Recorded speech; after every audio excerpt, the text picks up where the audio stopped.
لله وكفى وسلام على عباده الذين اصطفى أما بعد.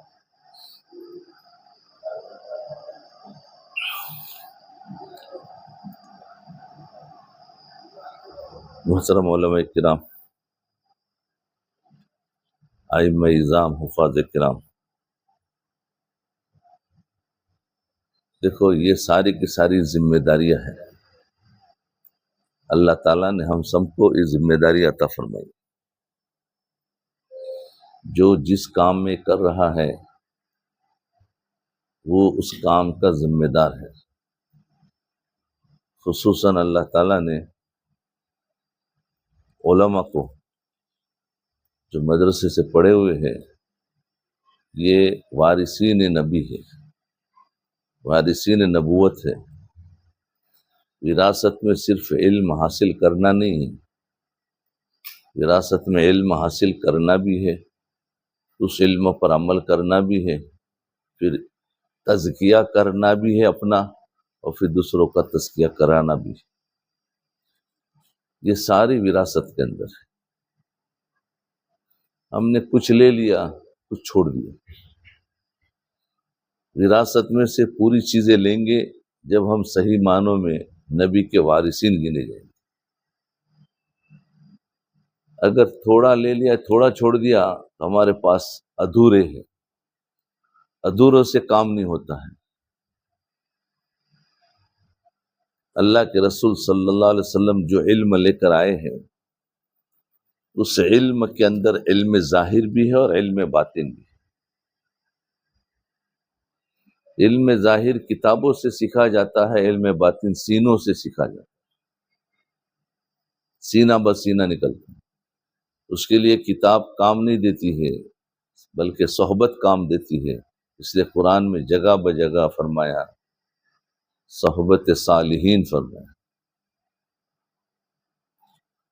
اس صحبتوں سے کام ہوتا ہے. صحابی بنا ہی وہ ہے جو حضور کے صحبت میں بیٹھا ہے، وہی صحابی بنا. صحبت بہت بڑی چیز ہے. حضرت رائے پوری رحمۃ اللہ علیہ فرماتے تھے کہ اگر صحبت نہ ہوتی تو اللہ تعالیٰ قرآن کو اتار دیتے کہ اس کو پڑھ لو، اس پر عمل کر لو. علم ہے اور اس علم پر عمل کر لو. لیکن اللہ تعالیٰ نے ان کے ساتھ نبی بھی بھیجا، کتاب بھی بھیجی، رجال بھی بھیجا. اور آپ کے بھیجنے کا مقصد تاکہ عمل کر کے دکھائے. ورنہ خالی کتاب سے عمل نہیں ہوتا ہے. عمل ہوگا تو صحیح نہیں ہوگا. اس کے لیے ایسے رجال ہونا چاہیے کہ ان کے پاس بیٹھ کر وہ کچھ اعمال ان کے پاس بیٹھ کر سیکھنا پڑتا ہے. کچھ کیفیات نبوت ہوتی ہے اور ایک علم نبوت ہوتا ہے. کیفیات کو دیکھے بغیر نہیں سمجھ سکتے. علم کو تو کتابوں میں لکھا جاتا ہے، کیفیت لکھی نہیں جاتی. تو سب سے پہلے بات تو یہ سمجھے کہ ہم ذمہ دار ہیں پوری امت کے. جس علاقے میں بھی آپ کام کر رہے ہیں، جس بستی میں، جس مسجد میں، وہ شخص سمجھتا ہے میرا کام صرف بچوں کو پڑھانا نہیں ہے. پوری اس مسجد کے جتنے مقتدی ہیں ان سب کی ذمہ داری اس امام پر اور اس استاد پر ہوتی ہے کہ پوری بستی میں کیسے دین پھیلے. اس کی ذمہ داری ہوتی ہے.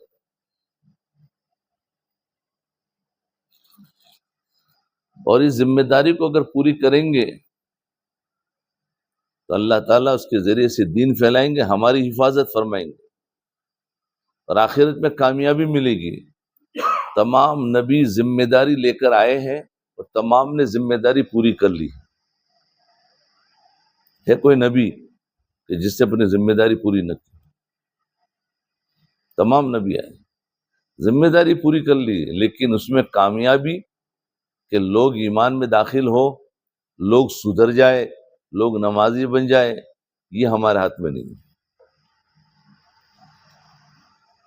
لوگوں کا بننا یہ الگ چیز ہے، ہمارا محنت کرنا الگ چیز ہے. محنت کرتے رہیں گے تو جس کی قسمت میں ہدایت ہوگی وہ بنیں گے.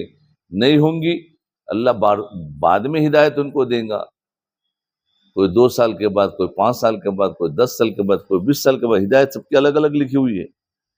حضور نے محنت مکہ مکرمہ میں 13 سال تک کی ہے، لیکن کتنے لوگ تیار ہوئے ہیں؟ 313 صحابہ تیار ہوئے 13 سال کی محنت پر۔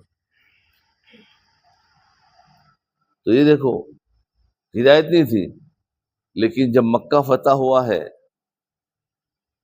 یعنی اس کے بعد 7 سال، تو 20 سال کے بعد صحابہ کتنے تھے؟ 10,000 تھے، اور 20 سال کے بعد، 1 سال کے بعد سیدھا 1,24,000 بن گئے۔ حجۃ الوداع کے موقع پر جب آئے ہیں تو 1,24,000 صحابہ تھے، ایک دم سے بڑھ گئے، کہاں 10,000، کہاں 1,20,000۔ تو محنت تو کب سے ہوتی رہی، ہدایت جب لکھی ہوئی تھی اس وقت آئی۔ آج ہم اپنے اپنے کاموں پر مطمئن ہیں، بس میں کام کر رہا ہوں، دینی کام میں اللہ نے لگایا ہے، بہت بڑی بات۔ لیکن دینی کام صرف اتنا ہی نہیں ہے کہ جو ہماری ڈیوٹی لگی ہے اس کو پورا کر رہے ہیں، یہ ڈیوٹی تو انتظامیہ کی طرف سے ہے، اور ایک ڈیوٹی اللہ کی طرف سے ہے، دو الگ الگ ذمہ داری۔ وظیفہ ملتا ہے جو انتظامیہ کی ڈیوٹی ہے، اس کو بھی پورا کرنا ہے، اور اس کے علاوہ کے وقت کو جو اللہ نے ڈیوٹی دی ہے کہ تمہارے ہر سیکنڈ امت کی فکر میں لگے، اس کو بھی پورا کرنا۔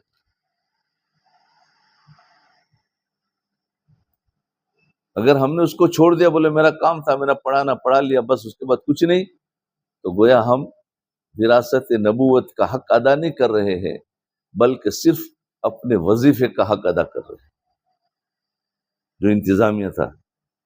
اتنا حق سے نہیں کافی کام ہوتا ہے۔ دین کیسے پھیلے گا؟ دعوت و تبلیغ وہ بھی ایک کام کر رہی ہے، ہمیں بھی ایک کام کرنا ہے، ہم دونوں کی طاقت سے کام فائدہ ہوگا، دین کا فائدہ ہوگا۔ تو میں بتا رہا تھا کہ ہماری ذمہ داری ہے، سب سے پہلے ذمہ داری کو سمجھے۔ ہم نے سمجھا ہے کہ صرف اتنا ہی ہمارا کام، ہم دین میں ہیں، پڑھنا پڑھانا، یہ اتنا دین کافی نہیں ہے۔ جتنا ہم دین کا کام کر رہے ہیں اس سے ثواب مل رہا ہے، ایمان نہیں بڑھ رہا ہے۔ ہم گناہوں میں مبتلا ہے، اور ہر ایک اس سے پریشان بھی ہے کہ میرے گناہ کیسے چھوٹ جائے، گناہ چھوٹ نہیں رہے ہیں۔ تو جب دینی محنت ہے تو دینی محنت تو گناہوں کو چھڑانے والی ہے، پھر ہم کیوں نہیں چھوٹ رہے؟ دین کا پڑھانا بہت بڑی عبادت ہے، اس عبادت سے ہمارے گناہ چھوٹ جانے چاہیے۔ ایک حافظ ہے جو رات دن بچوں کو قرآن سکھا رہا ہے، صبح سے لے کر عشاء تک 10 12 گھنٹے، اور سب سے بڑا ذکر، افضل الذکر قرآن ہے، قرآن سے بڑھ کر کوئی ذکر نہیں۔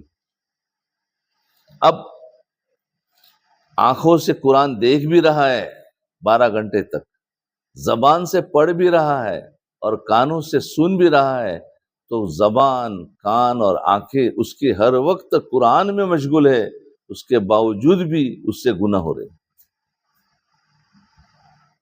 قرآن ہمیں اثر نہیں کر رہی ہے، کیوں؟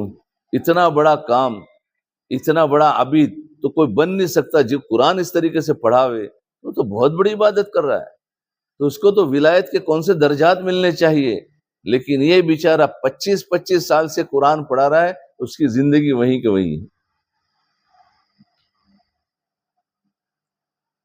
حدیث پڑھا رہا ہے، اس کی زندگی وہیں کے وہیں ہے۔ قرآن حدیث پڑھانے سے ہماری زندگی میں تبدیلی آ جانی چاہیے، ہمیں اللہ کا تعلق ملنا چاہیے۔ اس لیے اثر نہیں کر رہا ہے کہ ساری طاقت کی غذائیں ہے، طاقت کی دوائیں ہے، لیکن ہمارے اندر بیماریاں ہے۔ جب بیماریاں اندر ہوتی ہے تو طاقت کی دوا اثر نہیں کرتی۔ یاد رکھنا، سارے ڈاکٹروں کا اتفاق ہے کہ بیمار ہو گئے تو وٹامنز اور طاقت کی دوائی نہ کھائے، بلکہ پہلے بیماری کا علاج کرے، علاج کرنے کے بعد طاقت کی دوا نہیں بھی کھائیں گے تو نارمل آپ کی غذا سے آپ کو طاقت مل جائے گی،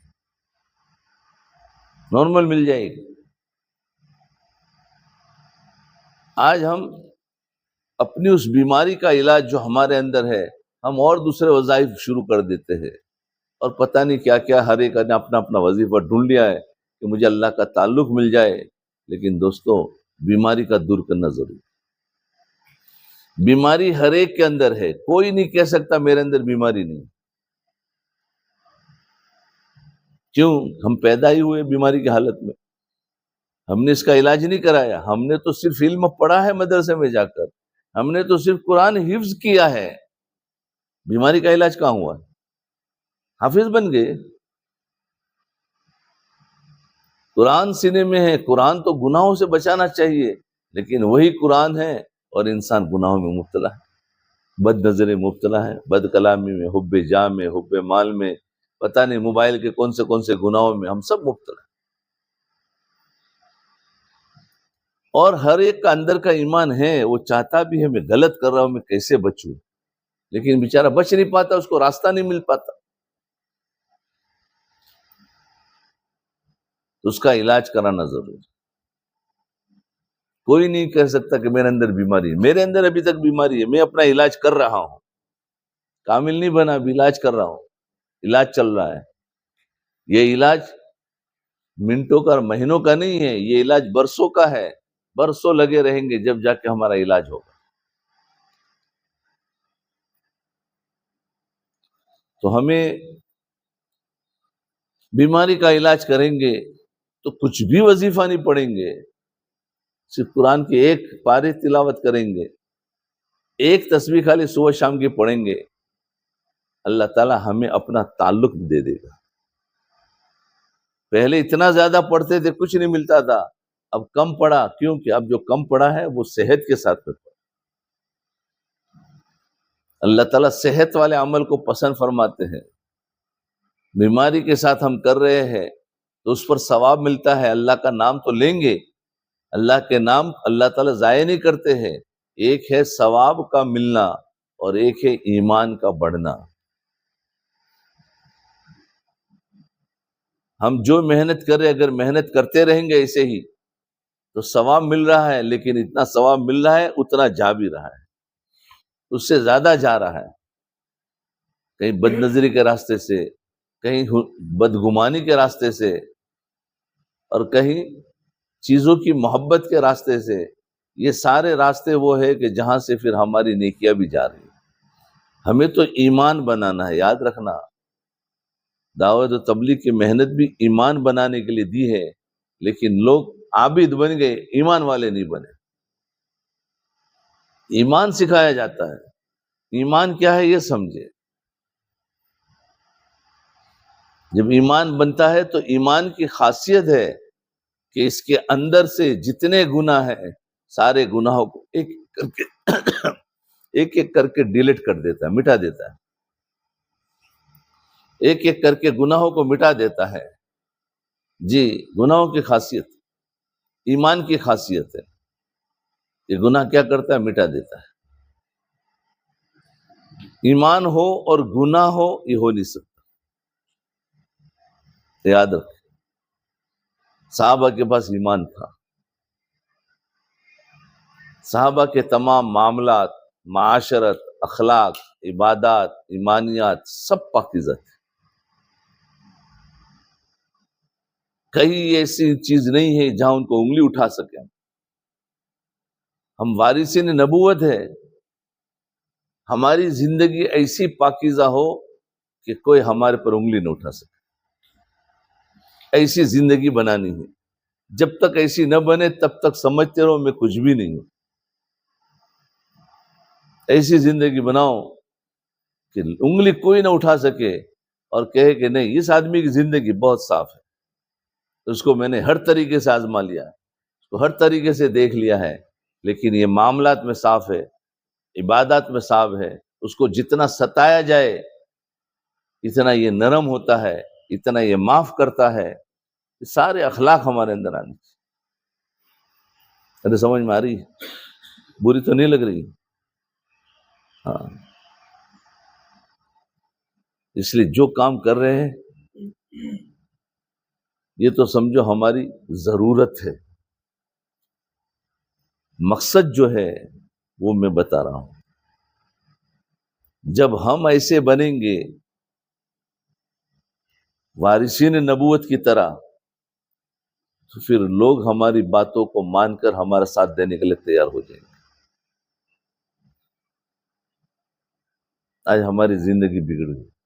ہمیں کسی کو نہیں دیکھنا ہے کون کیا کرتا ہے، ہمیں دیکھنا ہے کہ میں کیا کرتا ہوں.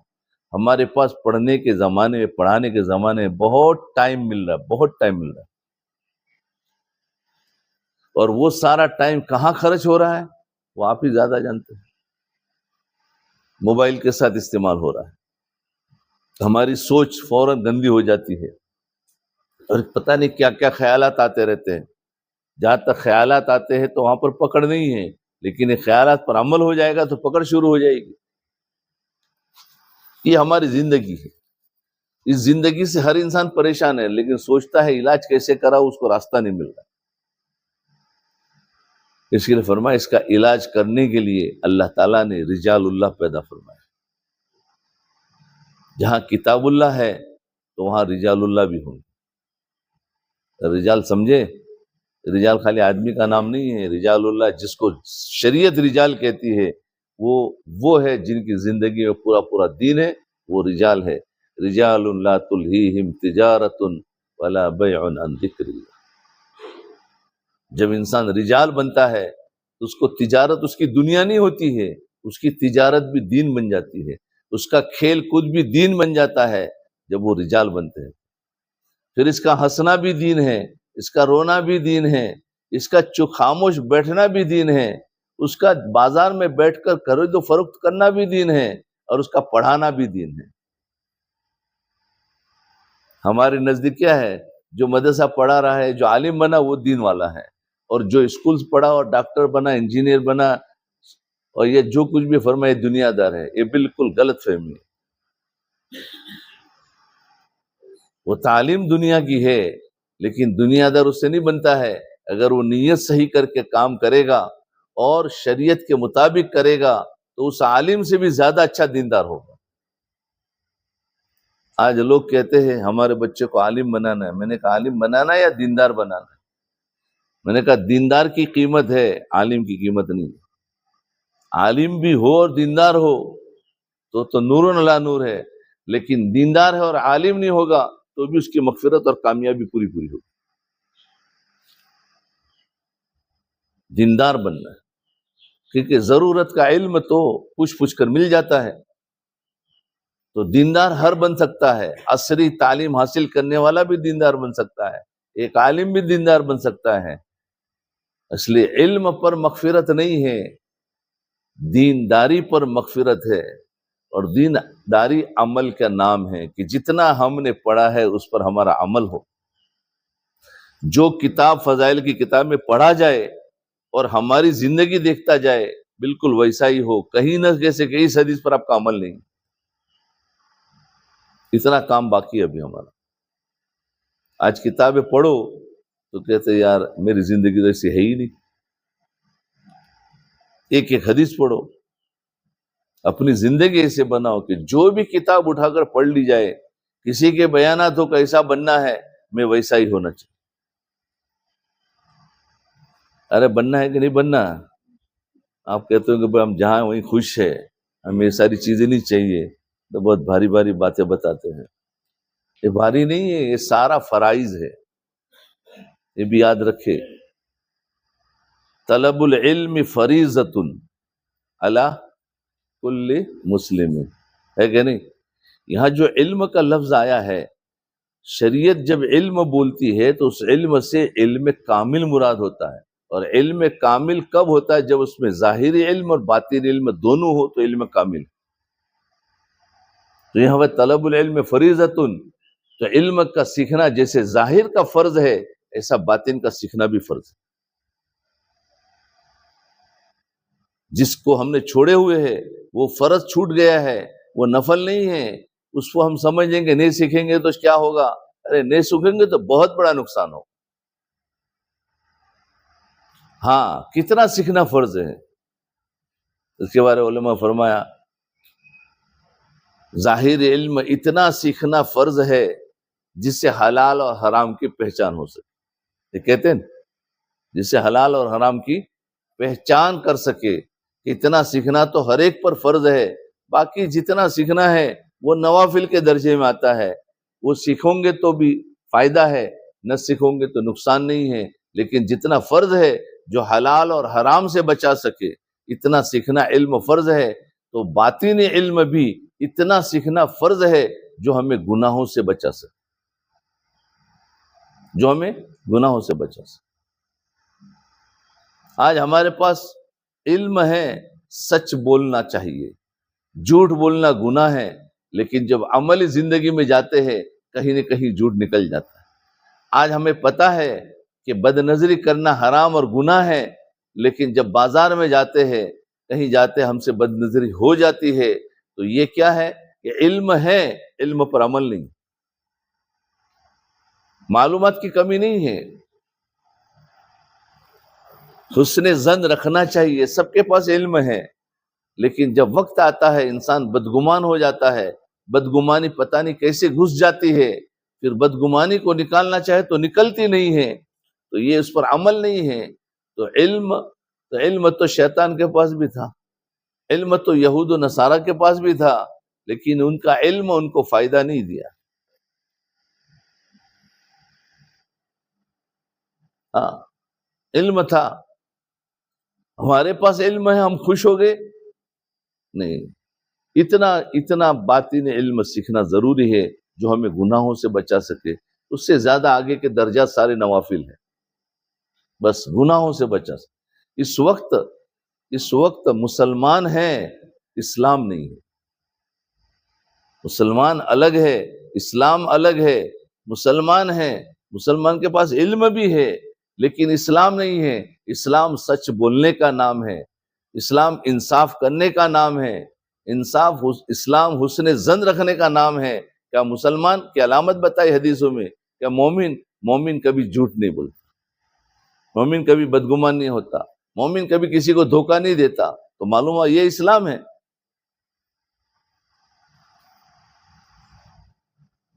ہم اپنے آپ کو اسلامی اور ایمانی علامت سے پہچانے، اپنے کاموں سے نہ پہچانے. ہم اپنے کام کو دیکھ کر ہم سمجھتے ہیں ہم دیندار ہیں. یہ صبح میں اٹھتے ہیں سیدھا مدرسہ اور مسجد کے علاوہ کہیں نہیں جاتے، شام تک اس میں پابند ہیں، اور رات دن اسی کی فکر کرتے ہیں، ہم اسی میں ہیں. ہم اس کے ذریعے سے اپنے آپ کو پہچانا کہ میں بڑا دیندار ہوں. لیکن اپنے آپ کو پہچاننا ہے تو ان ایمانی صفات سے پہچانو. کیا یہ صفات میرے اندر آئی ہے؟ صفات سے پہچانوں گے تو لگے گا میں زیرو میں ہوں، اور اگر عمل سے پہچانوں گے لگے گا میرے سے زیادہ بڑا کوئی دین کی خدمت کرنے والا نہیں. دو نظریے سے ہے. تو ہمیں اپنے آپ کو صفات سے پہچان. صحابہ صفات سے پہچانے جاتے تھے. کہا یہ بدرین ہیں، ان کے اندر صفات تھی، پہلے قربانی کرنے والوں میں سے تھے. تو یاد رکھے ہمارے اندر بہت کچھ ہے. مومن کی علامت ہے کہ وقت کا پابند ہوتا ہے. آج خالی ایک ہی چیز دیکھ لو کہ ہمیں جب بھی بلایا جاتا ہے وقت دیا جائے 11 بجے کا، مثال کے طور پر کوئی آتا ہے 11:30، تو یہ مومن ہی نہیں ہے، یہ مومن ہی نہیں ہے، اس کے اندر اسلام نہیں ہے. فرمائے مسلمان اس کو 11 بجے اس کو آئے گا، 11 سے 5 منٹ بیٹھنے کا نام اسلام ہے. اگر لیٹ آ رہا ہے تو یہ اسلام کے خلاف ہے. وعدہ کر دیا کہ تمہارا وہ فلاں کام کل کر دوں گا، اب اس کا وعدہ ہے اس کو کل پورا کرنا ہے. مسلمان اسلام کہتا ہے اس کا پورا کرو، نہیں ہے تو عذر پیش کرو. لیکن 2 دن لیٹ کرنے کے بعد وہ پوچھتا ہے بھائی کیا ہوا، تو بولا ہاں ابھی کرتا ہوں. یہ اسلام نہیں ہے، اسلام نہیں. اسلامی زندگی لاؤ. آج بتاؤ ہمارے اندر وعدہ خلافی کتنی ہے؟ بہت ہے. ہر ایک کے اندر وعدہ خلاف، وعدہ پر پہنچنا عیب بن گیا ہے، اور وعدہ خلافی کرنا عبادت بن گیا، فیشن بن گئی۔ اپنے آپ کو لگاؤ وعدے پر پہنچنے کی، خاص کر کے جب جوڑ ہوتے ہیں اس کو دیکھ لو۔ ہمیں دوسروں کو نہیں دیکھنا ہے، ہر ایک مجھے دیکھے، اپنے آپ کو دیکھنا ہے۔ وقت یہ طے ہو میں وقت پر پہنچ جاؤں گا، پھر یہاں بیٹھ کر میں جو چاہے عبادت کروں، لیکن میں اپنے آپ کو اسلام میں ظاہر کروں۔ آج جب بھی جوڑ ہوتا ہے میں سارے علاقے میں گھوما، جب وقت پر تو کوئی نہیں آتا ہے، جتنا وقت ہوا اس کے بعد ہی سب تھوڑے تھوڑے شروع ہوتے ہیں، آدھے گھنٹے کے بعد، کوئی 15 منٹ کے بعد، کوئی 20 منٹ کے بعد۔ نمازیں تو وقت پر ہو رہی ہے، مدرسہ پڑھانا وقت پر ہے، تو اس میں دیکھو کتنا اچھا نظام چل رہا ہے۔ اگر مدرسہ پڑھانا ہی بے وقت ہو جائے، کلاس کا ٹائم ہے اور وہ 5 منٹ 10 منٹ لیٹ جائے، تو اس کو سارے لوگ کہیں گے یہ انتظام سے نہیں چل رہا ہے، یہ اپنی مرضی چلا رہا ہے، بلکہ اس کو مدرسے سے نکال دیا جائے گا۔ لیکن باقی شریعت کے سارے اعمال بے وقت ہو رہے۔ یہ سب میں ٹریننگ دی جاتی ہے کہ تم اپنے دوسرے انفرادی اعمال کو بھی وقت پر کرو۔ جب تمہیں بلایا جائے 10 بجے، تو تم 10 بجے سب کے سب جمع ہو جائے، اس کا نام اسلام ہے۔ لیکن 10 بجے بلایا جائے اور 11 بجے جمع ہوئے، یہ نہیں ہو سکتا، یہ دین ہی نہیں۔ بتاؤ یہ بیماری ہے کہ نہیں؟ ارے بات تو بولو یار، اتنے ناراض ہو گئے، ہاں بھی نہیں بول رہا ہے۔ بیماری کو قبول کرو اور ارادہ کر لو، اس بیماری سے ہم چھٹکارا حاصل کریں۔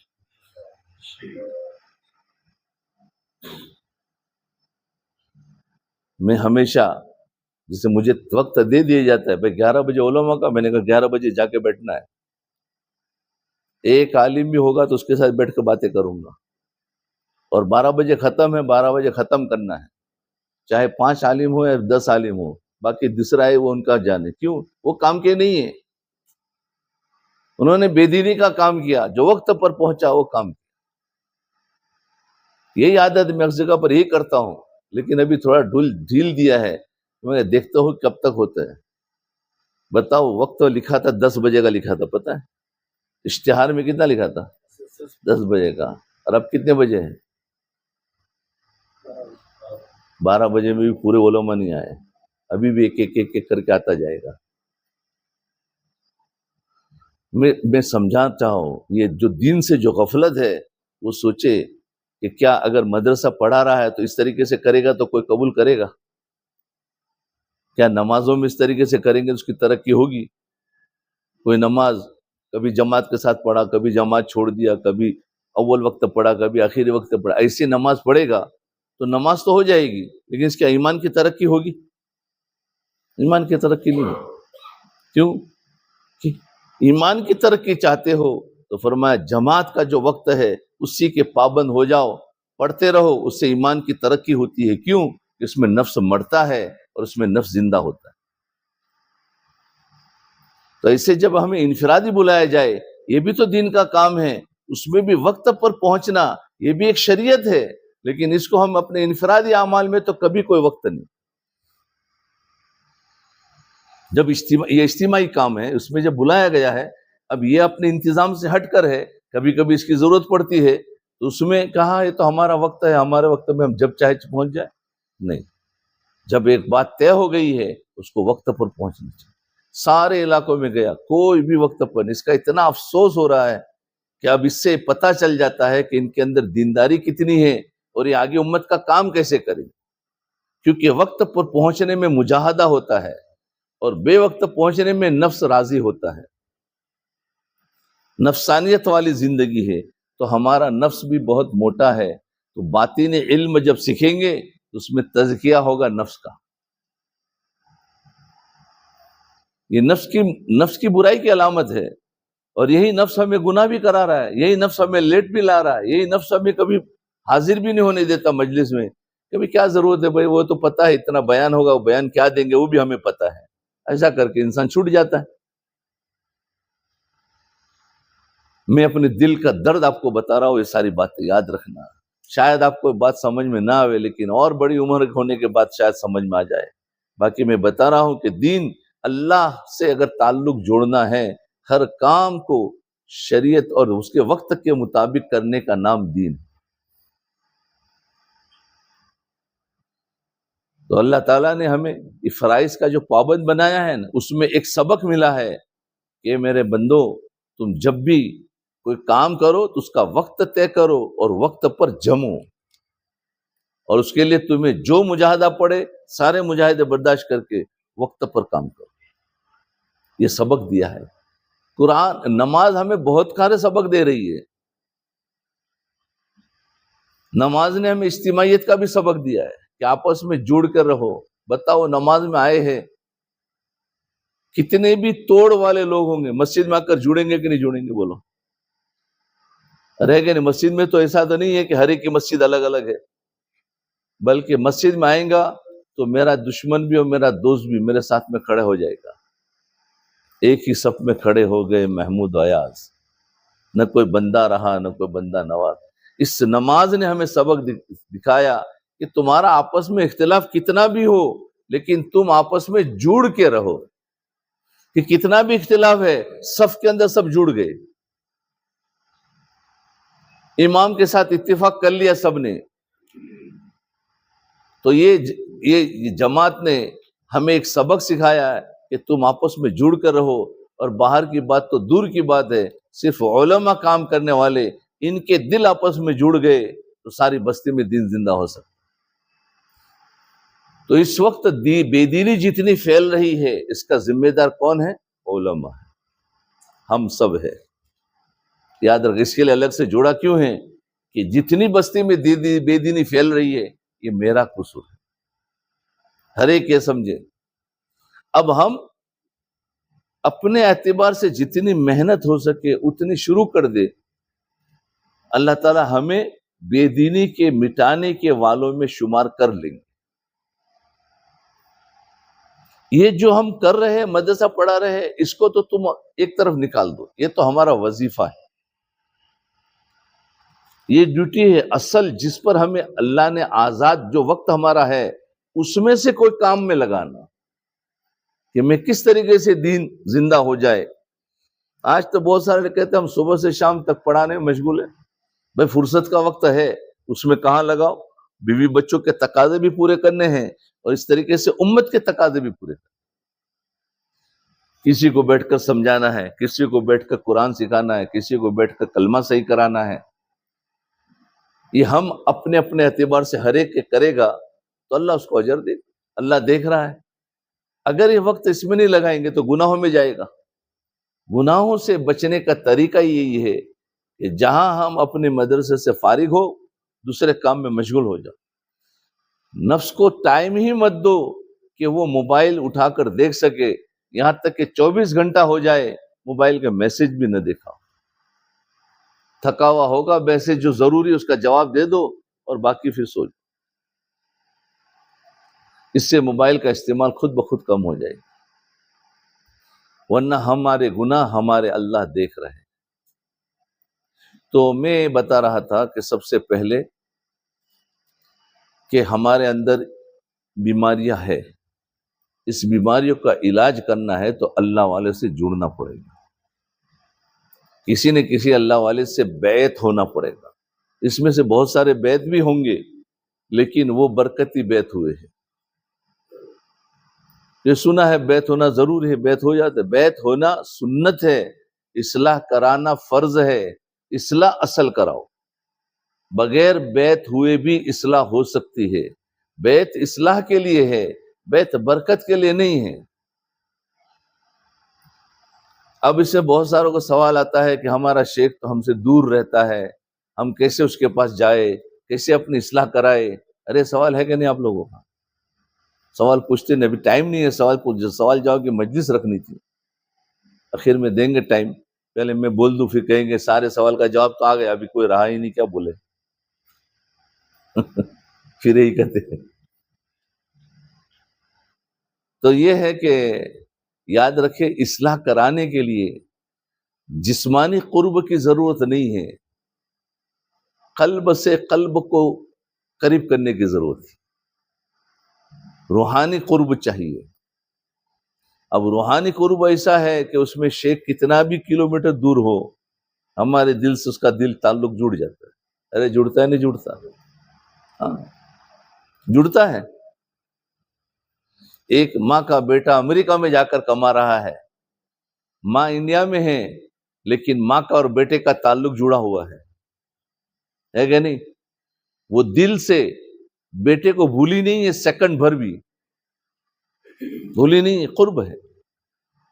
اور وہاں بیٹا بھی ماں کو نہیں بھولا ہے، حالانکہ کسی کے سامنے تذکرہ نہیں کر رہا ہے، گھر میں بیٹھ کر بھی ماں بیٹے کا تذکرہ نہیں کر رہی ہے، مہینوں ہو جاتے ہیں کبھی تذکرہ نہیں کر رہی ہے، لیکن بھولی بھی نہیں۔ اس کو کہتے ہیں درمیان میں ایک راز ہے جو خدا کے علاوہ کوئی نہیں جانتا۔ ایک راز ہے جو اس راز سے دونوں کا قرب ہے جسمانی بعد، لیکن دونوں ایک دوسرے سے قریب ہے، دونوں کی حفاظت ہو رہی ہے کہ نہیں؟ حدیث میں آتا ہے کہ ماں کی دعا اس بچے کی حفاظت کرتی ہے، وہ جہاں کتنا بھی دور ہو وہاں اس کی حفاظت کرتی ہے۔ ایسے اپنے مشائخ سے اپنا قلب کا تعلق ہوگا تو اس مشائخ کی دعاؤں سے روحانی بیٹوں کی حفاظت ہوگی۔ روحانی بیٹے بنے تو حفاظت ہو نا، روحانی بیٹے ہی نہیں بنتے۔ وہ بیٹا ماں کو فون کرتا ہے روزانہ نہیں تو ہفتے میں ایک مرتبہ کرتا ہے، ہم روحانی بیٹے بن کر اپنے شیخ کو شاید 4 مہینے میں 5 مہینے میں بھی نہیں کرتے، ڈرتے رہتے۔ وہ بیٹا اپنی ماں کو فون کرنے میں ڈرتا نہیں ہے، جھجک محسوس نہیں کرتا۔ آج ہم اپنے شیخ کو میسج بھیجنے میں جھجک اور ڈر محسوس کرتے ہیں، تو روحانی بیٹا کیا ہوا؟ روحانی بیٹا ہے کہ جب چاہے اپنا میسج بھیج دے، فون نہ کرے، مشائخ مشغول ہوتے ہیں، ہم میسج بھیجے، واٹس اپ میسج۔ وہ ہر ایک اپنے مشائخ کا الگ الگ طریقہ ہے، تو جس مشائخ سے جو بھی جوائنٹ ہو جائے ہمیں اس کے حساب سے کرنا چاہیے۔ تو بات دھیان رکھے کہ ہمیں اپنے روحانی بیماریوں کو نکالنے کے لیے سب سے پہلا طریقہ کیا ہے؟ کسی نہ کسی اللہ والے سے جڑ جائے۔ اس میں کتنے اپنے اللہ والوں سے جڑے ہوئے ہیں تو بتاوے؟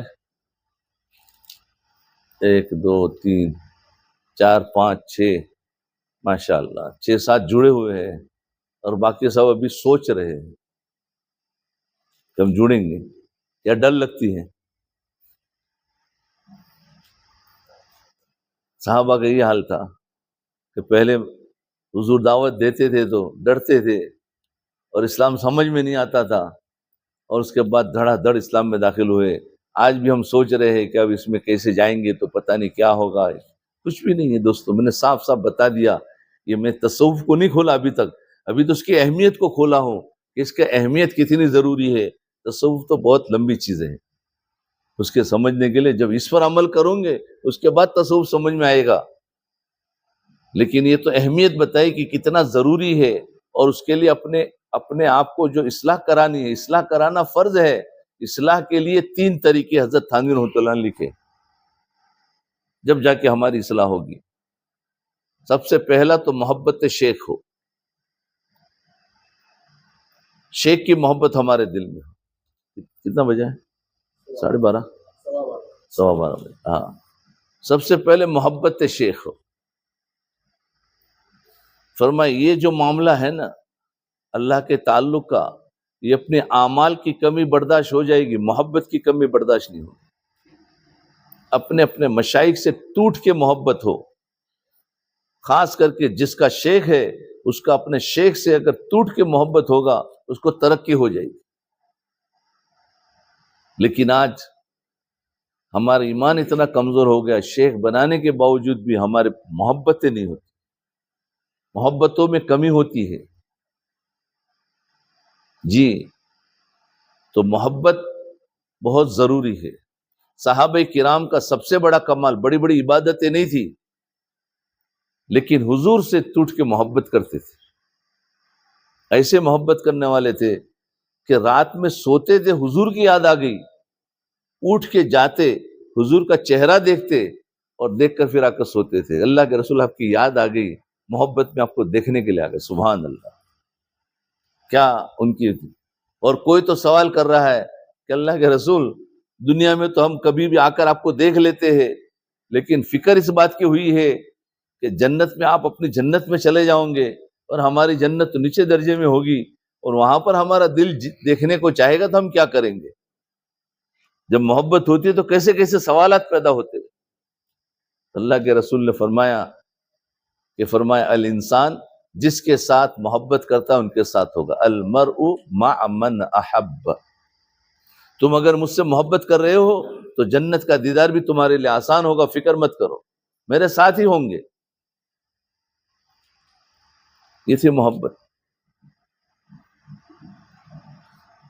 صحابیہ محبت کرتی تھی۔ لڑائی کے وقت حضور کے پاس کچھ نہیں تھا، ایک صحابیہ اپنے بچے کو لے کر آئی، کہا لو آپ کو ڈھال کی ضرورت پڑے گی، جب کوئی دشمن حملہ کرے ہم میرے بچے کو سامنے کر دینا۔ یہ کیا تھا؟ بچے کو سامنے کر رہی، کتنی محبت ہوگی، جو بچے سے بھی زیادہ نبی سے محبت ہوگی تو جب جا کے بچے کو قربان کر رہی ہے، ورنہ کون ماں ہے اپنے بچے کو اس طریقے سے شہید کروائے؟ لیکن حضور کی محبت اتنی تھی کہ میرے حضور بچ جائے، میرا بچہ شہید ہو جائے، یہ مجھے زیادہ پسند ہے۔ یہ محبت کی انتہا ہو گئی۔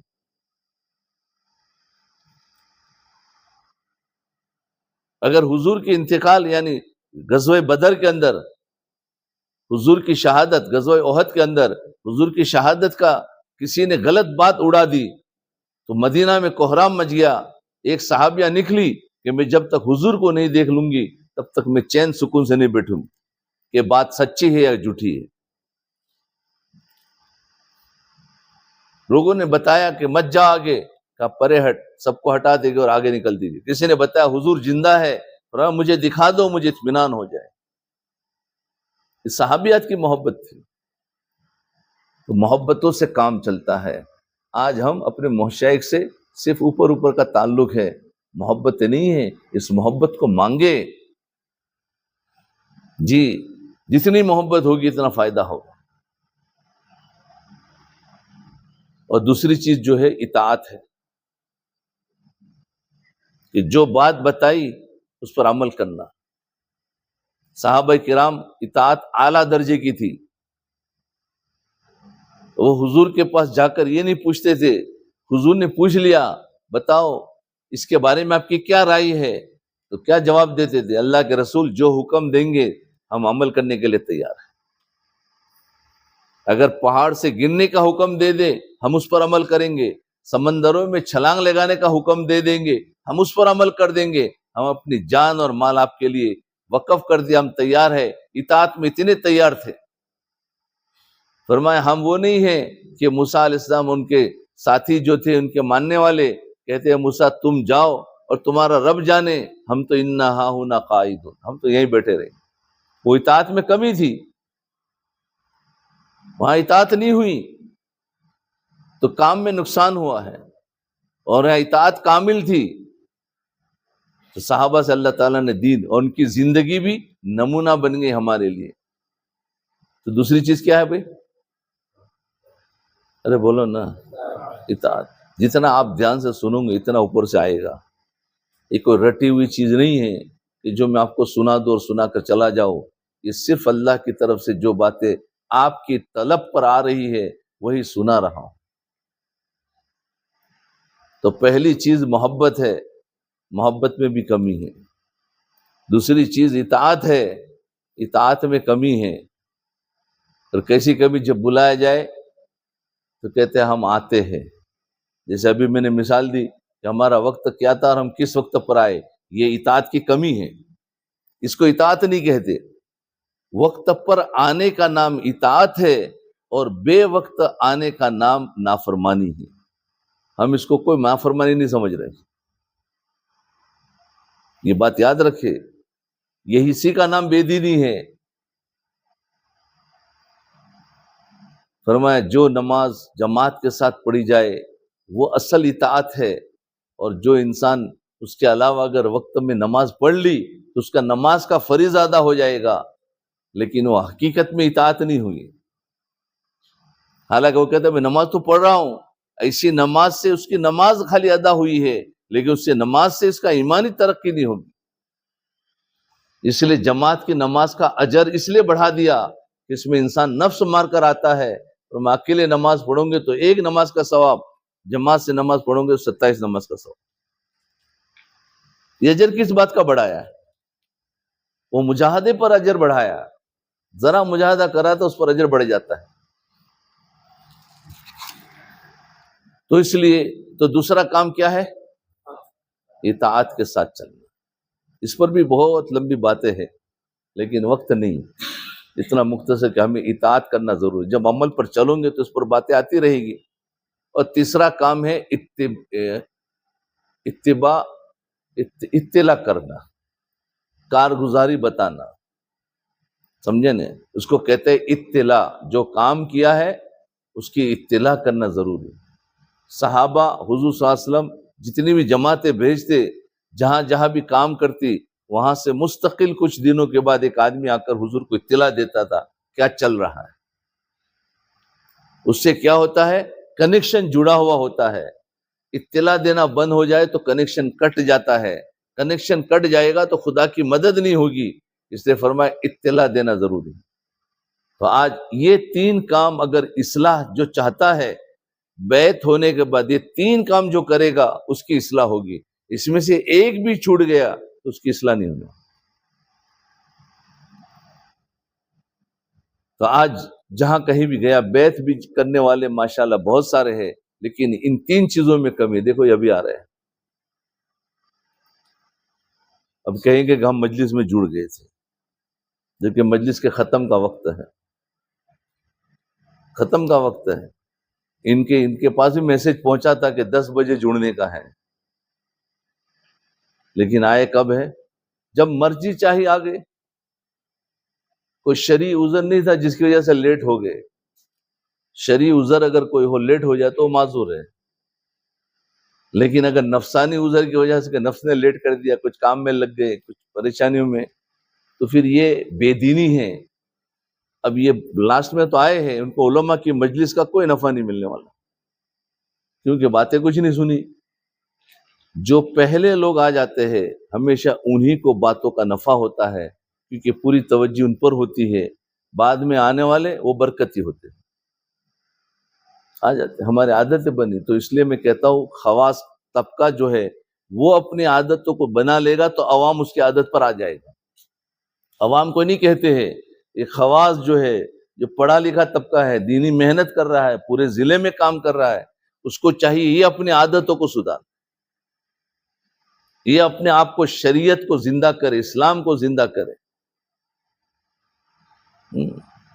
تو ایک تو وقت پر پہنچنے کی انشاءاللہ آئندہ کوشش کرے، اور دوسرا وعدے کے مطابق عمل کرے، وعدہ خلافی نہ ہو.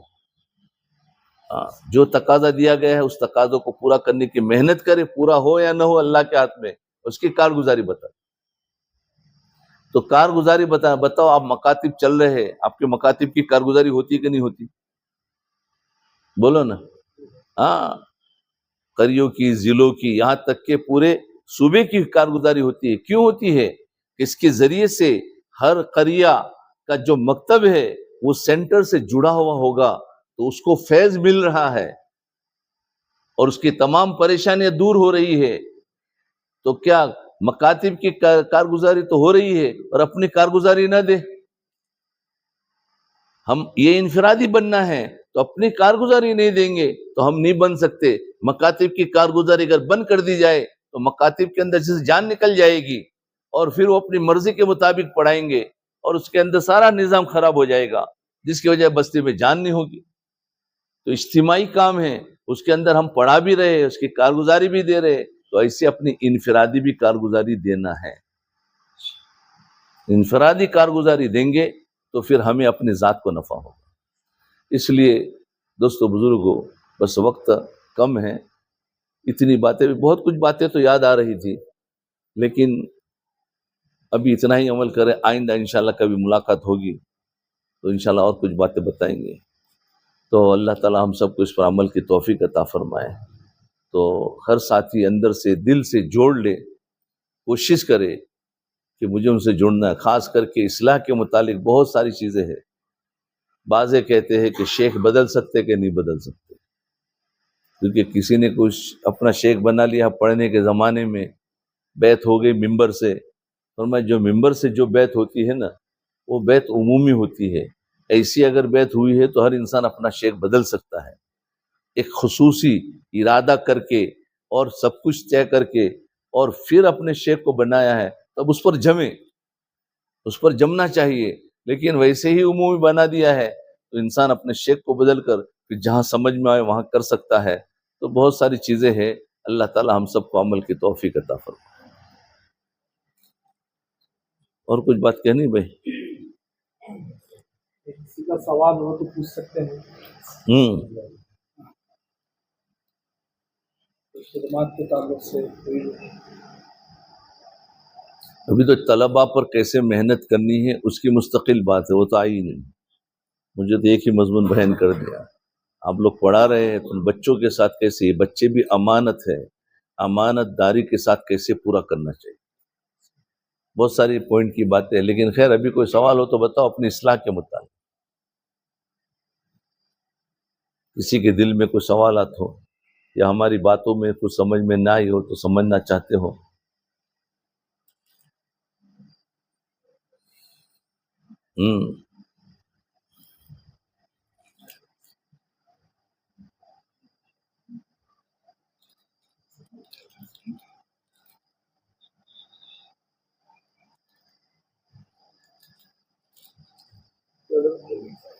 جی میرا مسئلہ کیا ہے، سب سے پہلے میں امیر الدین حضرت مولانا سید صاحب میں اور ہمیشہ جو ہے خط و کتابت پہ تو فنون وغیرہ نہیں تھا اور خط استعمال ہوتی رہتی جی اس نظات 15-16 ہزار تک بتائے تھے، پھر بعد میں وہ بیمار ہوئے اور پھر انتقال بھی ہو گیا، پھر ادھر میں آ گیا کرناٹک میں، پھر یہاں کسی سے تعلق ہی نہیں ہو رہا تھا، ہبلی میں رہتا تھا اور وہاں بہت دنوں کے بعد سوچتے سوچتے پھر مل کے بیلگام کے کسی نے مشورہ دیا، قطب الدین ملا صاحب مجھے بہت پہلے بھی جانتے تھے، دعوت و تبلیغ کسی سے آتے رہتے تھے، ان سے رجوع ہوا، بہت ہی محبت سے ملے، اپنے پاس بیٹھا کر کے بیٹھے اس کو کر کے مجھے فتویٰ بتایا، اور ہر مجلس میں جاتا رہتا تھا، ہر مہینے جب مجلس ہوتی تھی کبھی 1 دن کی کبھی 3 دن جاتا رہتا تھا، تو 12-13 تسبیحات وہ بھی بتایا تھے ذکر کے، اور صبح شام کی تسبیح استغفار درود شریف وغیرہ اور مراقبہ۔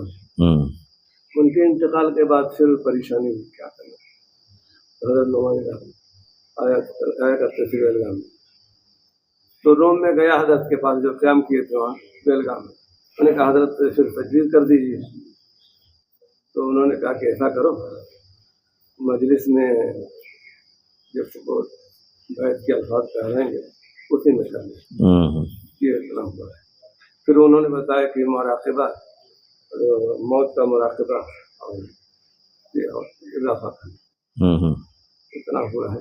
تو میری یہ ہے ذکر جہری جو ہے، رات کو کبھی مجھے ایک بیماری ہے، وضو استنجے خانے میں 1.25 گھنٹہ لگ جاتا ہے، تو اتنے وقت میں اذان ہو جاتی ہے اور تو ذکر جہری کر نہیں پاتا ہوں، تو دن میں کر سکتا ہوں، تو بغیر وضو کے کرو،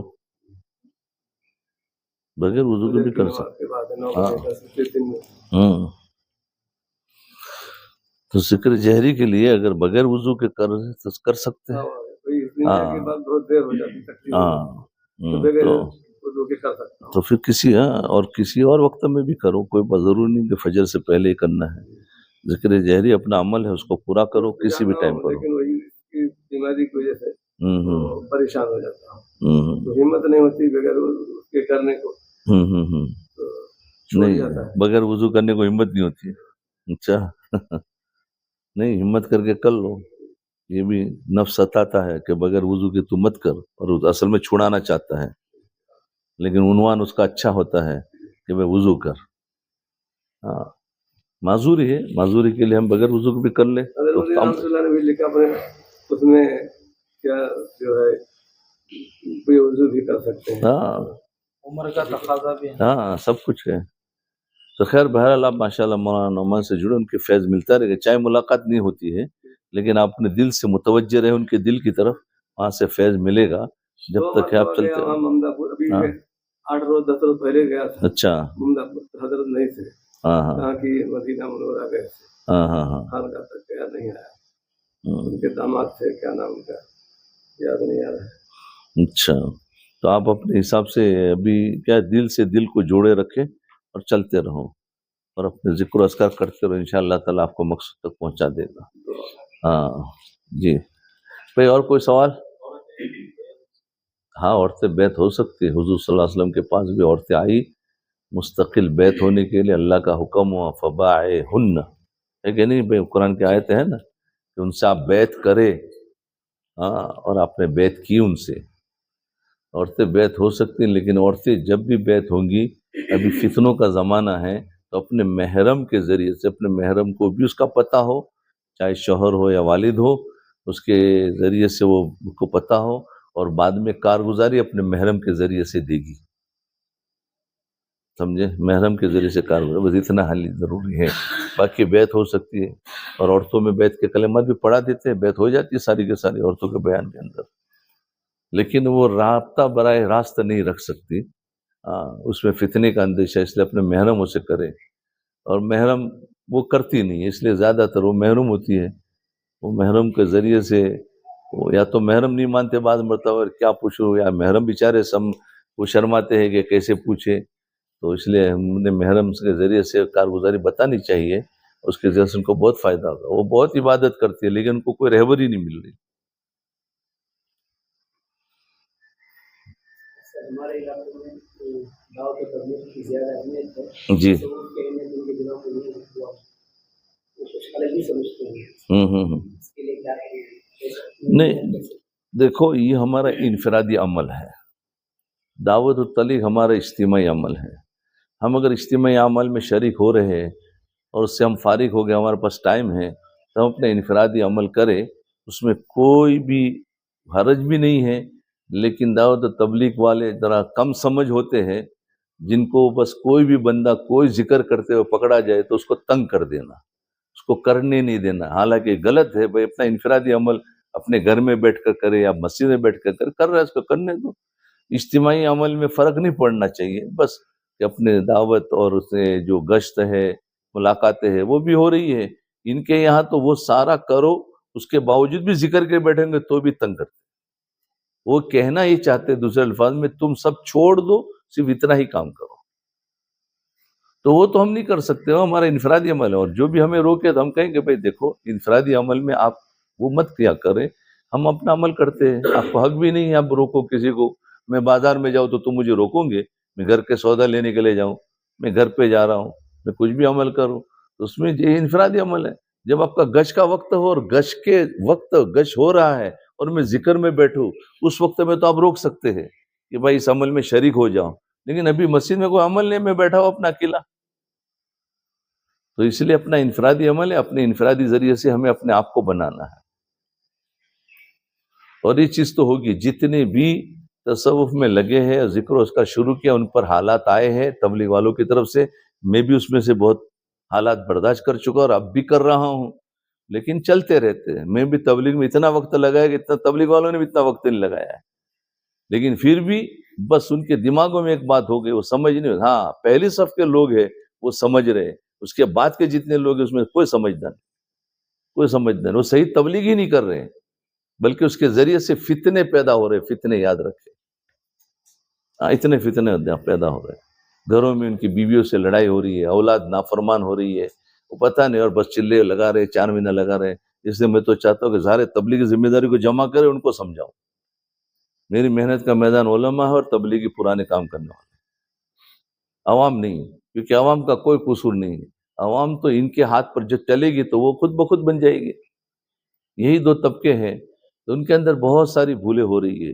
لیکن وہ اپنے بھول کو قبول کرنے کے لیے تیار نہیں ہے، یہ ان کی جہالت ہے، سمجھانے جاؤں گے تو سمجھیں گے بھی نہیں، اس لیے ان کے ساتھ چھیڑ چھاڑ کا معاملہ کر کے کوئی فائدہ نہیں ہے، بحث و مباحثہ کر کے دلائل دے کر کچھ نہیں، آپ چپ چاپ اپنا کام کرتے رہو، کوئی دلیل نہیں سنیں گے، ہاں، جیسے آپ اپنا کام کرتے رہو، آپ کو روکے تو آپ اپنا کام نہ کریں، نہ بند کریں، اس کے ذریعے سے آپ کو فائدہ ہوگا اور آپ کو تبلیغ کھلے گی، اور تبلیغ کے جو تقاضے ہیں وہ آپ پہلے پورے کرتے تھے ڈر کی وجہ سے، اب پورے کروں گے شوق کی وجہ سے۔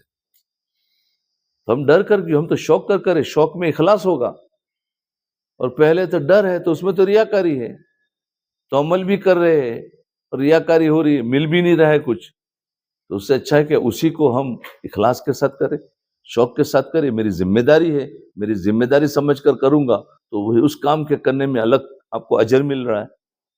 تو یہ ہے کہ ہمیں اس طرح کام کو صحیح کر لو، دعوت تبلیغ میں جڑے رہے، اس میں جتنے تقاضے ان کے ہو سکے پورے کر سکتے کر لو، لیکن انفرادی ہمارے اعمال میں اگر رکاوٹ ڈالے تو ہمیں ان کی بات سننی نہیں ہے اور اپنا کام کرتے رہو، پھر وہ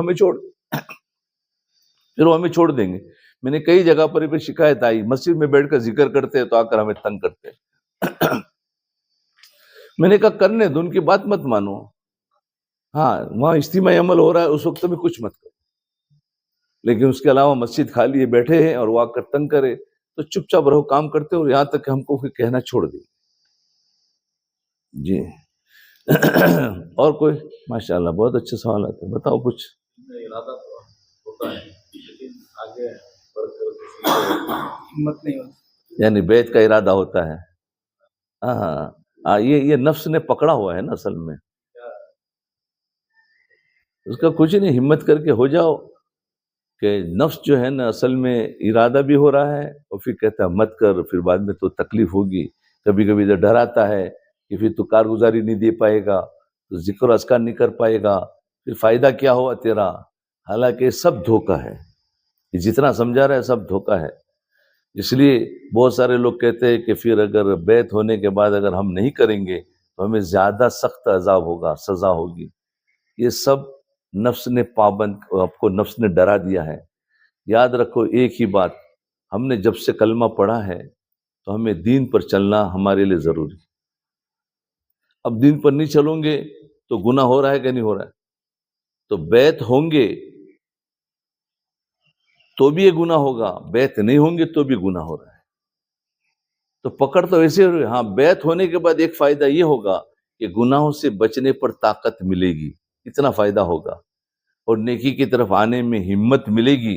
جو بیعت نہیں ہو رہا ہے تو شیطان نے اس کو پکڑ کے رکھا ہے اور اس کو آہستہ آہستہ گمراہ کرتا ہے، پھر اسے بڑی بڑی غلطی کروا کر، بدنام کروا پر بستی سے اور دین سے بھی دور کر دے۔ یہ ایسا ہوتا ہے، وہ اسی چکر میں ہوتا ہے۔ ویسے بہت سیدھا سادہ ہم رکھیں گے کہ بہت اچھے دینی اعمال میں ہیں، اندر سے وہ بہت پریشان ہوتا ہے۔ اور جو بیعت ہو جاتا ہے اس کا فائدہ ہوتا ہے کہ ذرا سا کچھ ہوا، شیخ کو جا کر ہم نے بتا دیا کہ حضرت میرے کو یہ نفس پریشان کرتا ہے، آپ نے بتایا، نفس نے پریشان کرنا بند کر دیا۔ اور ابھی نفس پریشان کریں گے تو کس کے پاس جاؤں گے؟ کوئی توجہ نہیں ہے، کہیں سے نیٹ ورک جڑا ہوا نہیں ہے، تو اللہ کا تعلق ٹوٹا ہوا ہے۔ اللہ سے تعلق، جو انسان بیعت ہو گیا تو گویا اس نے نبی علیہ الصلوۃ والسلام کی جو سلسلہ چل رہا ہے اس کے اندر جڑ گیا ہے، اس کی کڑی میں جڑ گیا ہے۔ جب جڑ جائے گا تو وہاں سے فیض پورا ملے گا، ادھر وہاں کا جو روحانی پانی ہے وہ ہمیں ملتا رہے گا، اور جو نہیں جڑا ہے وہ کٹا ہوا ہے۔ بہت سارے کہتے ہیں بیعت ہونا ضروری ہے، میں نے کہا نہیں، بیعت ہونا ضروری نہیں ہے، اصلاح کرنا ضروری ہے، اصلاح کرنا ضروری ہے، بغیر بیعت کے بھی اصلاح ہو سکتی ہے۔ بہت سارے تبلیغ والے بیچارے بیعت سے ڈرتے ہیں، میں نے کہا اصلاح تو کم سے کم کراؤ، فون سے رابطہ رکھو، خالی بیعت مت کرنا، لیکن تم پوچھ کر چلتے رہو گے تمہارا فائدہ ہو جائے گا۔ ان کو ڈرایا ہوا تھا کہ نہیں بیعت ہی نہیں ہونا ہے، کیونکہ سنا ہے کہ بھائی تبلیغ میں ہمارے سارے کام ہو جائیں گے، تو وہ نہیں ہوتے۔ اور میں نے کتنوں کو ایسا کیا کہ میں نے کہا بیعت مت ہو، لیکن صرف پوچھ کر چلو، اور چل رہے ہیں اور ان کو فائدہ ہو رہا ہے۔ تو یہ ہے کہ بہت ساری اس میں تصوف کے اندر ہمارے دماغوں میں بہت عجیب چیزیں، اس لیے میں پوچھا، میں نے کہا سوالات پوچھے، اور یہ ہمت نہیں کرنے دے، بہت ہی ڈرائے گا، کرے گا۔ ایک مرتبہ تم نے کلمات پڑھ لیے اور ہمت کر لیا، دل سے ٹھان لیا کہ مجھے کرنا ہے، اس کے بعد جو نفس ہے نا وہ ٹھنڈا ہو جائے گا، ورنہ تب تک مذبذب رہے گا، شکوک و شبہات میں رہے گا، کب تک کریں گے؟ اس لیے میں نے سارے دلائل سے آپ کو بتا دیا کہ اتنا ضروری ہے۔ اور وہ بھی کتنا، وہ میں نے بتایا پورا تصوف کے درجات پر ہمیں نہیں جانا ہے، اتنا صرف سیکھنا ہے کہ گناہوں سے بچ جائے، بس اتنا ضروری۔ گناہوں سے بچ گئے تو ایمان کی حلاوت مل گئی، گناہوں سے بچ جائے۔ اور گناہ ایک قسم کے نہیں ہے، گناہ کئی قسم کے۔ ایک گناہ تو بتاؤ بھی، ٹائم ہے چلے گا؟ ایک گناہ تو وہ قسم ہے کہ جس کو ہم حرام سمجھے ہوئے ہیں اور جس سے ہم بچے ہوئے بھی ہیں، اور ایک گناہ کی وہ قسم ہے جس کو ہم حرام سمجھے ہوئے ہیں لیکن اس سے ہم بچے ہوئے نہیں ہیں، اور ایک گناہ کی قسم وہ ہے کہ جس کو ہم سمجھے بھی نہیں ہیں، وہ ہم سے گناہ ہو رہے لیکن ابھی تک ہماری سمجھ میں نہیں آئے۔ تو پہلی 3 قسم کے گناہ ہوئے۔ پہلی قسم کے گناہ جس کو ہم سمجھے ہوئے اور بچے ہوئے ہیں، وہ چوری ہے، زنا ہے، شراب ہے، خنزیر کا گوشت ہے۔ بتاؤ یہ گناہ ایسے ہے، اس میں سے ہر ایک بچا ہوا ہے کوئی اس میں سے مبتلا؟ سب بچے ہوئے، جس کا ہمیں علم بھی ہے، جس سے ہم بچے ہوئے بھی ہیں۔ کس قسم کا گناہ؟ اب دوسری قسم کا گناہ جس کا ہمیں علم ہے، وہ بھی حرام اتنا ہی ہے جتنا شراب پینا حرام ہے، لیکن ہم اس سے بچے ہوئے نہیں ہیں، اور وہ گناہ غیبت ہے، بد کلامی ہے، حب جاہ ہے، حب مال ہے، بدگمانی ہے۔ بتاؤ یہ گناہ ہے کہ نہیں؟ اور وہ اتنا ہی حرام ہے جتنا شراب پینا حرام ہے۔ لیکن سوال میرا یہ ہے کہ اس سے کیوں نہیں بچے ہوئے اور اس سے کیوں بچے ہوئے؟ گناہ تو دونوں ہیں، پھر اس سے آپ بچ گئے اور اس سے آپ کیوں نہیں بچے؟ میں سوال اکثر کرتا ہوں، سوال بھی مجھے کرنا پڑتا ہے، جواب بھی مجھے دینا پڑتا ہے۔ ارے سوال سمجھ میں آیا؟ اور بات صحیح ہے کہ نہیں؟ یہ بولو صحیح ہے کہ یہ گناہ ہم سب کے علم میں ہے، سب کہتے حرام ہے، لیکن اس سے بچے ہوئے نہیں، بلکہ بعض مرتبہ یہ گناہ زیادہ اس سے حرام ہے۔ فرمایا غیبت تو زنا سے بھی زیادہ سخت حرام ہے، حدیث میں آیا۔ پھر بھی ہم غیبت میں ہیں اور اس میں نہیں۔ اس کی وجہ یہ ہے کہ ہم ماحول کے پاور سے چلتے ہیں، ایمانی پاور سے نہیں چل رہے۔ ہمارے ماحول میں یہ جو گناہ جس سے ہم بچے ہوئے ہیں یہ نہیں ہو رہے۔ اگر ہم اس ماحول میں گناہ کریں گے تو ہمیں نکال دیا جائے گا اپنی سوسائٹی میں سے، اپنے گاؤں میں سے، اور اپنے علاقے میں سے، اپنے مدرسے میں سے، اپنے سب چیز میں سے نکالا جائے، امامت میں سے بھی نکال دیا جائے۔ کیوں؟ کہ ہمارے ماحول میں یہ سارا گناہ سمجھا جاتا ہے، اور اس کا کرنے والا اگر کوئی بھی ہوگا تو ہم اس کو نکال دیں۔ تو یہ جو بچے ہوئے ہیں ایمانی پاور سے نہیں، ماحول کی پاور سے بچے ہوئے، کہ ہمارا ماحول ایسا ہے کہ اس ماحول میں اس کو سب گناہ سمجھتے ہیں۔ اور دوسرا جو ہمارا گناہ ہے اس سے ہم بچے ہوئے اس لیے نہیں ہیں کہ ہمارے ماحول میں سبھی اس میں مبتلا ہے۔ ایک امام شراب پیے گا تو اس کو تو امامت سے نکال دیا جائے گا، ایک امام غیبتیں کر رہا ہے اس کو امامت سے نہیں نکالا جاتا۔ کہیں دیکھا کہ غیبت کرنے والے امام کو نکال دیا گیا؟ اب بتاؤ گناہ تو دونوں برابر ہے کہ نہیں؟ تو آپ نے اس کو تو نکالا کہ بھئی یہ گناہ کر رہا ہے، تو پھر غیبت اس سے زیادہ وہ کر رہا ہے تو اس سے کیوں نہیں نکالتے؟ تو یہ ہے کہ وہ گناہ کیا کرتا ہے، نکالنے والا کہے گا وہ میں بھی مبتلا ہوں تو میں کیا کروں؟ کیونکہ اس میں جس کو دیکھو ہر خاص و عام، غیبت میں، بدگمانی میں، اور حب جاہ میں، حب مال میں سب مبتلا ہے۔ تو یہ گناہ عام ہو گئے ہیں، تو ہم سب کا اس کا ماحول کا اثر ہے کہ ہمارے اندر بھی آ گیا ہے۔ اور ایمان کہتے ہیں ماحول کے خلاف چلنے کا نام۔ حضور کے زمانے میں 360 بتوں کی پوجا ہوتی تھی، حضور نے آ کر ماحول کے خلاف ایک خدا سے ہونے کو بتایا، تو سب نے کہا تیرا یعنی نعوذ باللہ دماغ ان کا خراب ہو گیا۔ ماحول کے خلاف جب بات بولیں گے تو قبول نہیں ہوتی ہے، تانا ملے گا، لوگ تانا دیں گے۔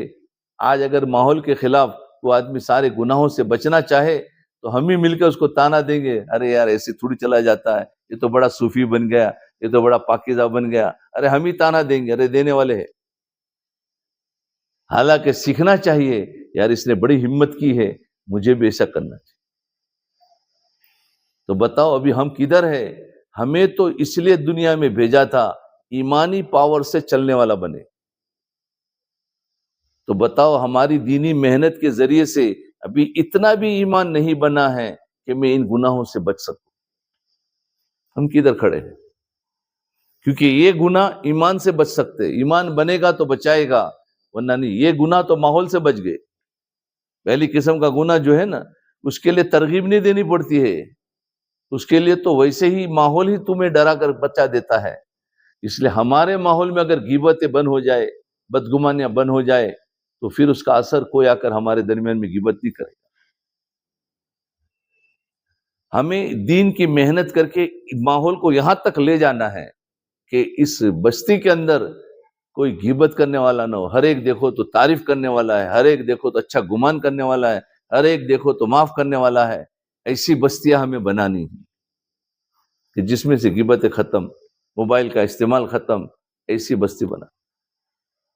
یہ دوسرے قسم کا گناہ. تیسرے قسم کا گناہ بتاؤں کہ چھوڑ دیتے ہیں؟ کیا کروں گا اس کو سن کر؟ پہلے دو پر عمل کر کے آ جاؤ، پھر میں تیسرا بتاؤں گا.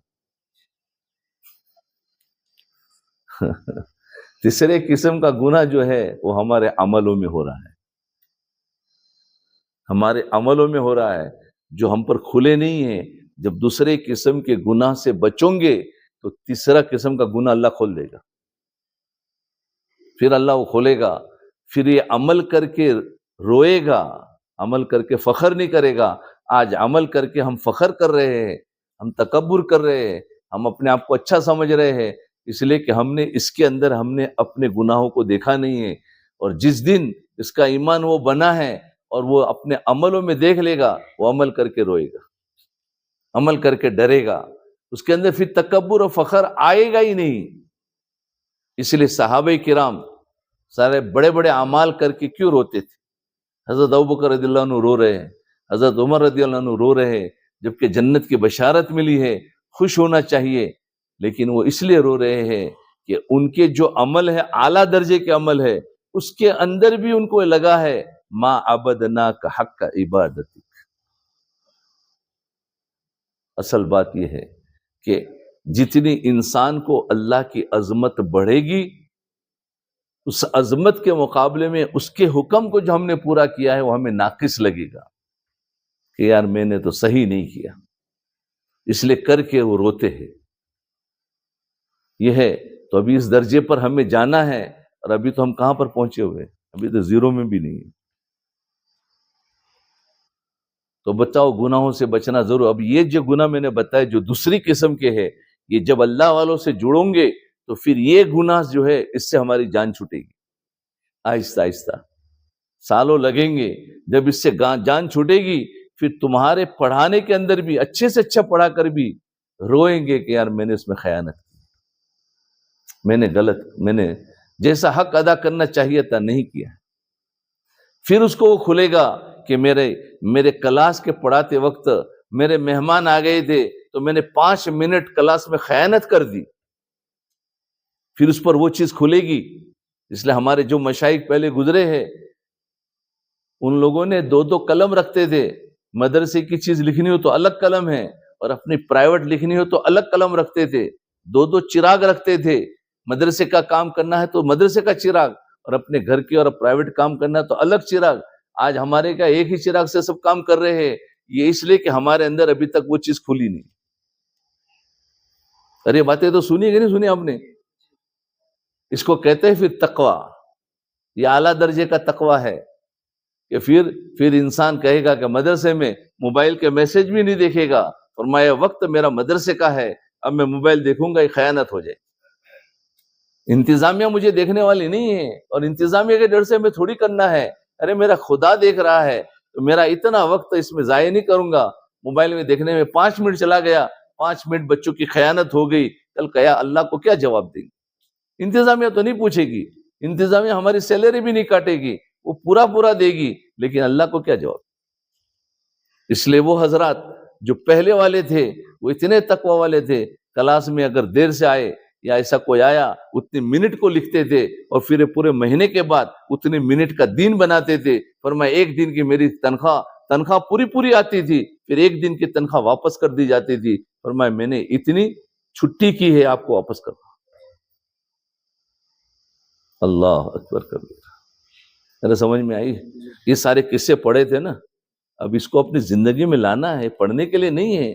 تو میں کیسے ہوں؟ تو اب یہ جو آپ اللہ والوں سے بیعت ہو کر جب اپنی اصلاح کا کام شروع کریں گے، اللہ اس درجے تک پہنچائیں گے، ہم خود اس کر پہنچیں گے کہ واقعتاً اب وہ بات سمجھ میں آ گئی کہ یار یہ کیسے چلتے تھے، ہمارے اندر بھی پھر وہی، ہمارا جی چاہے گا ہی نہیں کہ میں خیانت کروں، پھر وہ صحیح معنوں میں اپنے وقتوں کی حفاظت کرے گا، پھر بچوں کی حفاظت کرے گا، پھر بچوں کو پیار اور محبت دے گا، بچوں کے پڑھانے میں دل اور جان لگا دے گا کہ میرے بچے کیسے سمجھدار بن جائیں۔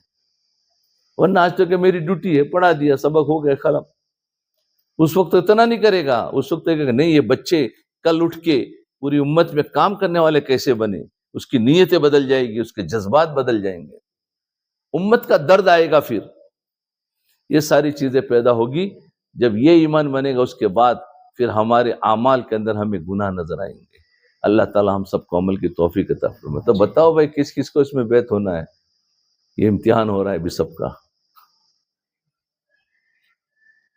چلو توبہ کے کلمات تو سب پڑھ لو، توبہ کے کلمات پڑھا دیتا ہوں، پھر جس کی نیت ہو جائے تو وہ اپنے گھر پہ آ کر بتا دینا کہ میں نے آپ سے تعلق جوڑ دیا ہے، تاکہ کنیکشن جڑ جائے، سمجھے نا؟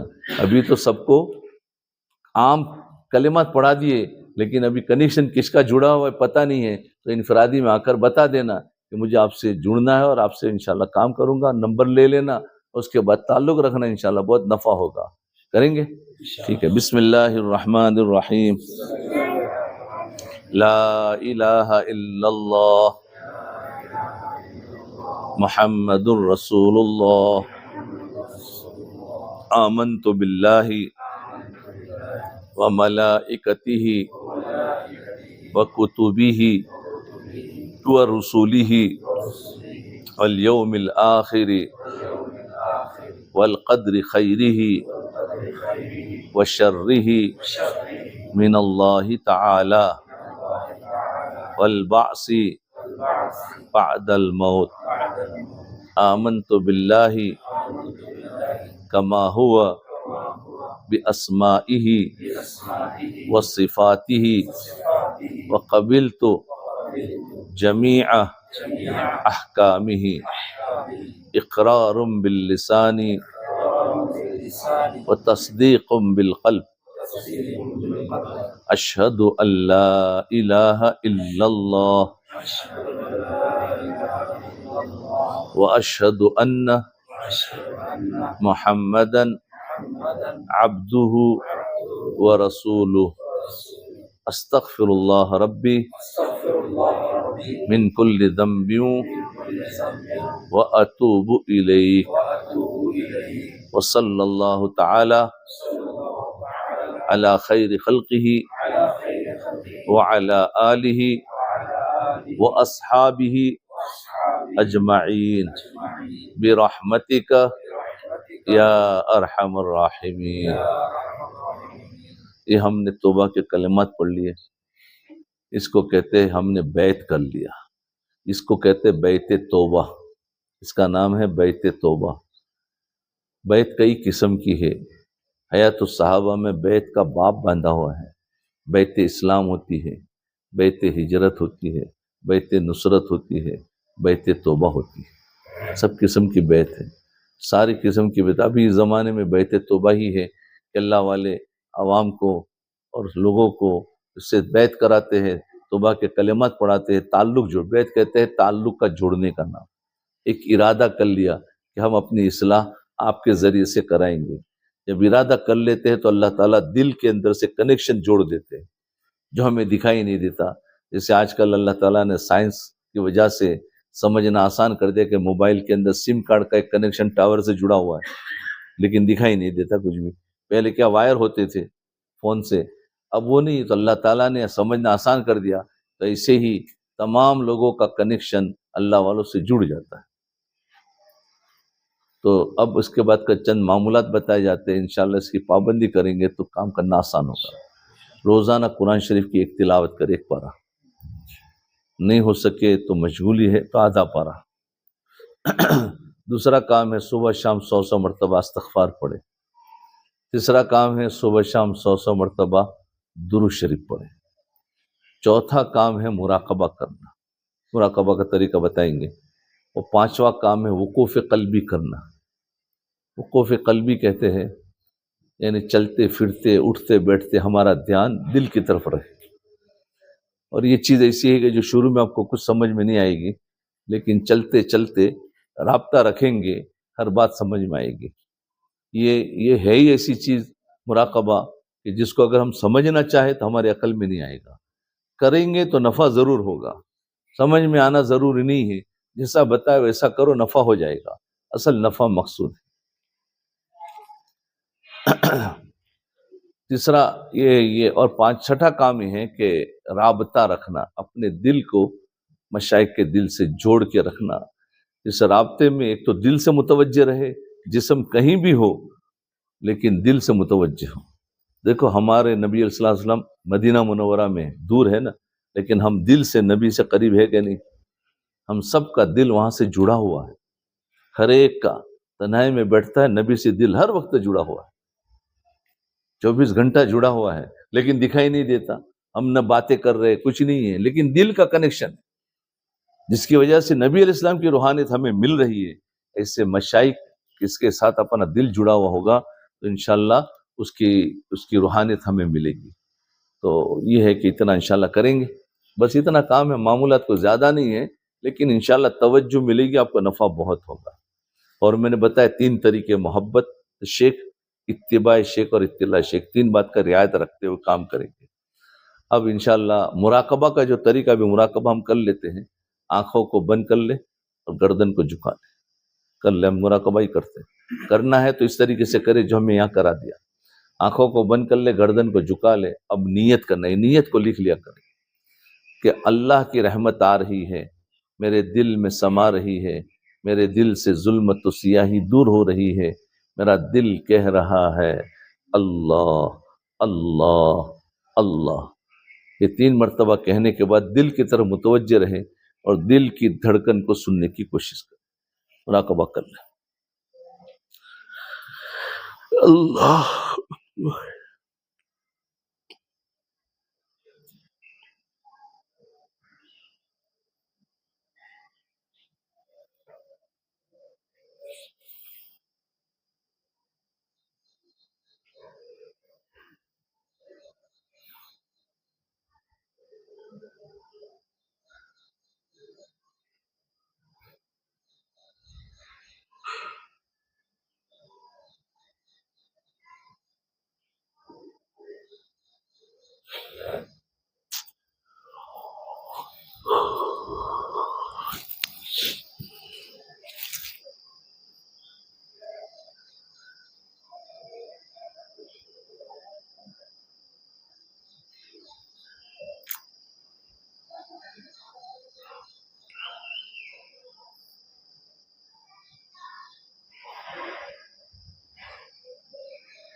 لا الہ الا اللہ محمد رسول اللہ۔ ہاتھ اٹھا لے، دعا کر لے۔